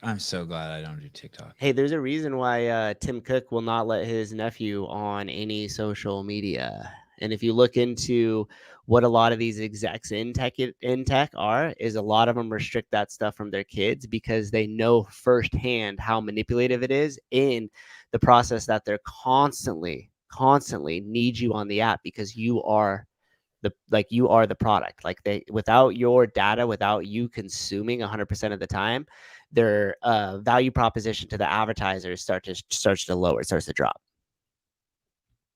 I like dancing. I always hear there's good dancing on TikTok. I like dancing. I follow people on Instagram and dance. That was bad. I don't know why I did that. I kind of know it was good. Sevan, did you watch the fights this weekend? I did. Someone said, where is it? Oh, Sevan, do you watch Kill Tony? So it's funny you say that because we're having Hans Kim on and I'm doing research on him. And I saw that he goes over to Kill Tony, and I went over to Kill Tony and I tried to watch it. And granted, I only watched one show and I watched it for 20 minutes and I wanted to blow my brains out. They had some Supergirl. There were supposed to be these comics that go up and talk for 60 seconds and then you gong them. It's like a gong. It was like a gong show. And there's a guy with the cowboy hat who was driving me fucking kind of nuts too. And maybe I just got a bad show. I mean, I could totally see someone starting up my show and watching the first 20 minutes and saying the same thing. Like, what the fuck? You watch that? But Hans was on the show. He wasn't one of the comics on it. He was like on the panel with the cowboy hat guy. And they said it's the most popular live call-in show on YouTube, or most popular live show on YouTube currently. I found I don't want to say anything bad about it because I only saw it once. And I only watched 20 minutes, but I didn't hear Hans say Jack. He basically, I think he said he just told the girl she was bad, but she was only supposed to speak for 1 minute and she spoke for like 10 minutes and she was horrible and they knew she was horrible. So I don't know. Do you think I should give it another chance? Do you think Whitaker did enough to beat? No, I do not think he did. I wanted him to win. I really like Whitaker. I wanted him to win, but Israel's man, he's good. How about the retard CEO of Levi firing the woman for not staying silent on COVID restrictions? Like Levi jeans? I'll look that up. I don't know what that is.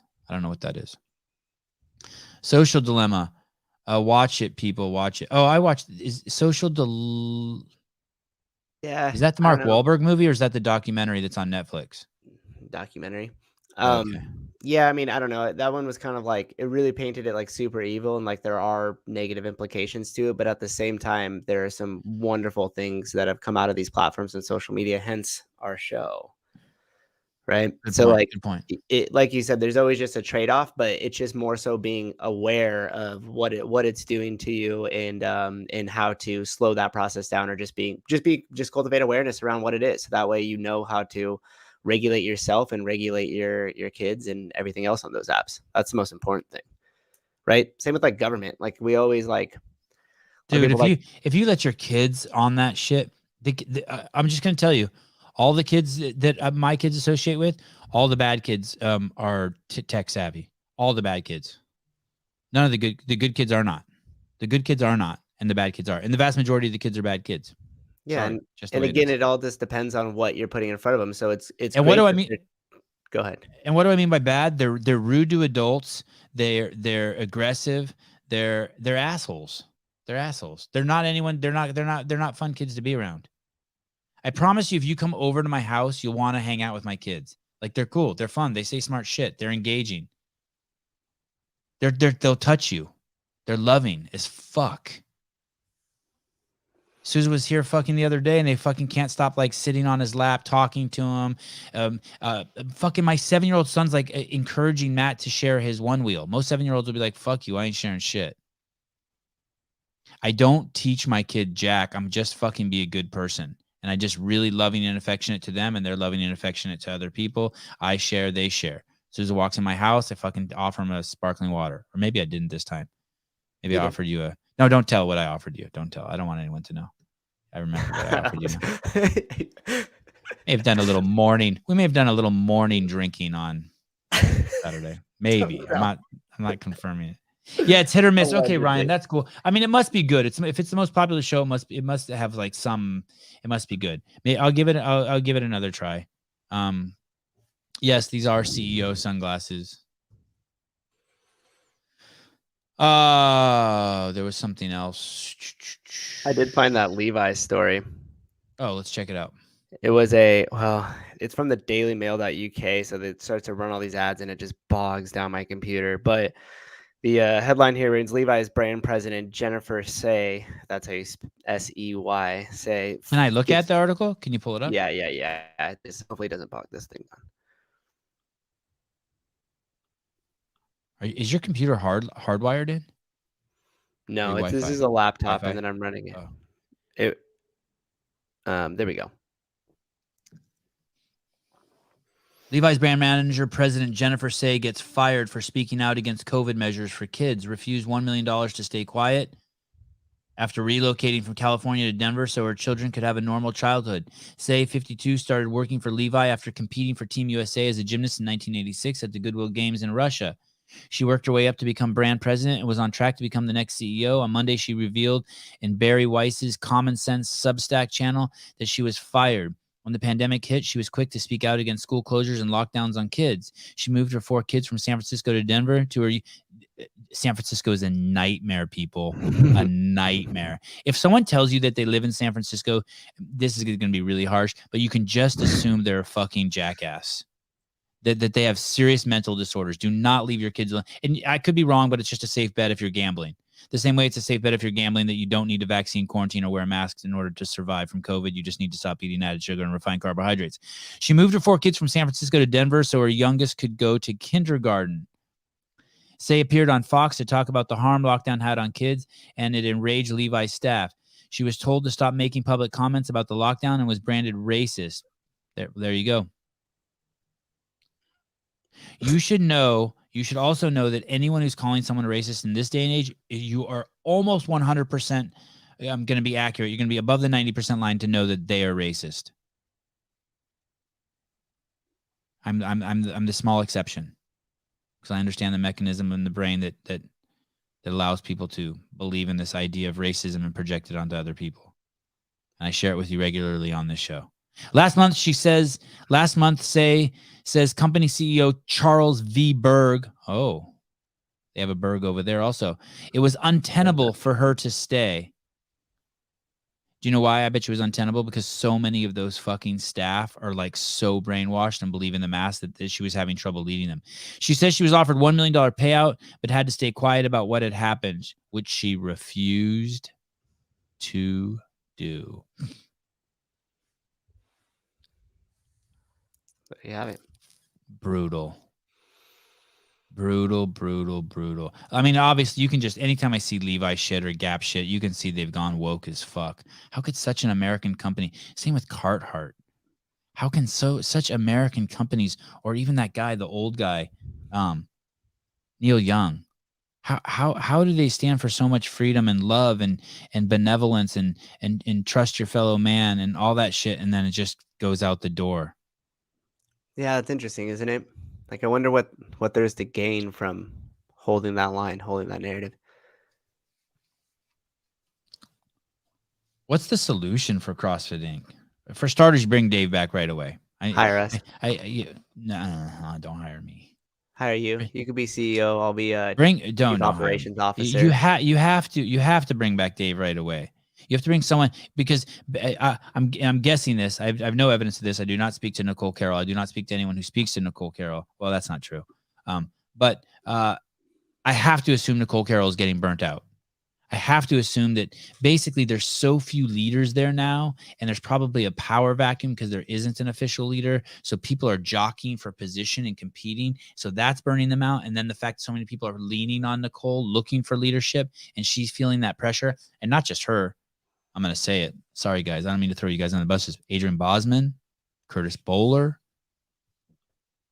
Chuck Carswell, Todd Widman, Lisa Ray. I don't even know if some of these people live there, still work there. These are people like who are going to, Eric O'Connor, Wesley Snipes. No, Wes Pyatt. Wesley Snipes doesn't work there. Hope we don't get labeled for misinformation. I'm just seeing if you're listening. These people who are the OGs who've been around forever, they're getting taxed. They're going to get taxed. They're going to get leaned on too hard.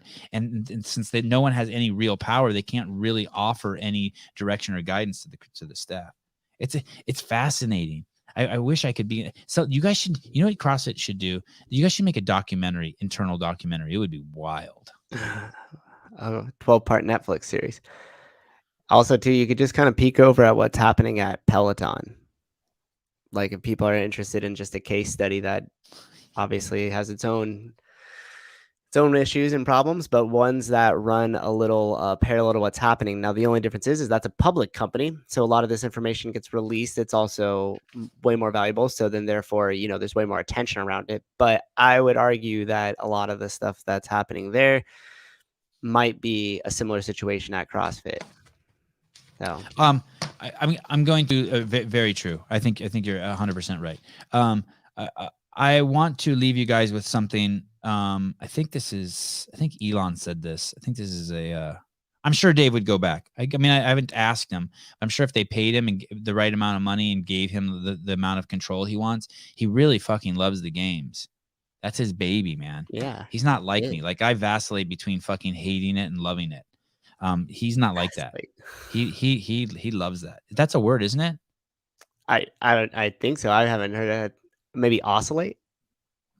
Give me vacillate. I like vacillate because it sounds like Vaseline. That's why I laughed and reset it. I try to use words that sound funny. We'll look up vacillate, and then let's go to this last Instagram clip. Vacillate. What's a fan? You're right. A fan oscillates, right? Yeah, like I always think of it like a young man masturbates. Go ahead. What's vacillate mean? You've been cracking me up all morning. People are gonna make fun of me for how much I've been laughing this morning on this show. Laughing's good. Isn't laughing weird? Isn't alternate or waver between different opinions or actions? Be indecisive. Yeah, dude. Man, when I used to smoke weed, I was so indecisive. Holy shit. Should I get a burrito or should I get a sandwich? Should I get a burrito? Should I get a sandwich? Should I get a burrito? Should I take my dog or not take my dog? Should I ride my bike or go in my car? Should I get a burrito? Should I get? Oh fuck! I hated smoking weed. How do you guys smoke weed? It's fucking stupid. Jeffrey, man, you need a job, buddy. You need a job on the show. Learn to pronounce survabor or waiver. Wow. It's too much word. Waver between different opinions. Yeah, you got the same one. Yeah, I got it. Do you see this thing that says optimize something that does not exist? I forget why I put that on there, but I think it'll come back to me if you play it. Is it towards the bottom? Yeah. No, it's on the first page. Sorry. It's on the page that says Coffee Page Street. Got it. Okay. Thank you. Page Street. It's Paper Street Coffee. Paper Street Coffee. Paper Street Coffee. Darn it. That's all right. We'll get it. It's good coffee. Okay. And we're going to listen to this, right? So I'm going to try to do the... Yeah, you did great last time. That was okay. Awesome. That worked. All right. Yeah. Perfect. Now we know the rest. Hey, that Craig Ritchie that called this morning is so good. I wish I would have had a better bit. Well, okay, here it is. Just introducing the first character. Okay. This is fascinating what he's about to say. It's very common, it's possibly the most common error of a smart engineer is to optimize a thing that should not exist. Right. Okay. Right. And they say, well, why would people do that? Well, everyone's been trained in high school and college that you got to answer the question, convergent logic. Yeah. So you can't tell a professor your question is dumb, you'll get a bad grade. You have to answer the question. Yeah. So everyone's basically, without knowing it, they got like mental straitjacket on. That is, they'll work on optimizing the thing that should simply not exist. Okay, pause. You guys, this is exactly what I was telling you about presuppositions. When you make presuppositions, you're demanding that someone think that something exists that might not really truly exist. I'll give you a perfect example of it. Anti-racism, anti-racist. There's no such thing. It's a complete word fuckery. So when you get behind anti-racism, you think, because you hear those words, same with like a word like equity, you think that means that you're against racism. It does not. It does not manifest in action as that at all. It actually manifests in action as the exact opposite. It promotes, curates, sustains racism. And if we weren't at 143, I'd explain it to you in detail, but you have to start thinking about that stuff. It's the same thing. If I say to you, why are you such a bad racist person? And you're not, then all of a sudden you respond with, well, I was brought up in an all-white neighborhood. or I was brought up in an all black neighborhood, whatever your answer is. I mean, they all work, whatever. What happened there is you took on that person's presupposition. That's exactly what Elon is saying. Engineers trying to optimize something that doesn't even really exist. It's crazy to me that it would happen in engineering. I mean, I see it happen in language all the time. It really is like a fucking Bugs Bunny cartoon. Someone has cast a spell on society. And it doesn't even matter if we're like, no, it's not true. It's not true. It's not true. Like, we can't uncast. I wish I knew the spell to counter that spell. We're doing it. Oh, call me whenever. Okay. I have to call. I'm going to call this affiliate right now. It's an affiliate that stayed open through the entire pandemic, even though the so-called pandemic, even though their entire city and state forced gym closures and they stayed open for 2 years. I was fascinated by this. And I want to talk to this guy and see if he'll come on the show. We can talk to him. All right, guys. Love you. Thanks for coming on, Sousa. Thanks for doing this. I know we decided to do the show last minute yesterday. Just my notes were getting too long. I wanted to get them. Yeah, my pleasure. Reset on live call-in shows. Tonight, we will be back at 6:45 p.m. with Joe. It's not Joe Illuminati. It's Joe Illuminiron, right? I thought it was Illuminati, but I think I just see Illumin, and I always think it's just. I think it's Illuminati. Yeah, that's fair. But I thought I heard him. Oh, here it is. I thought I heard him introduce himself to someone as, Illuminati. Illuminati Iron. Oh, well, there you have it. Okay. So Illuminati Iron, 6:45 this evening. Thanks, guys.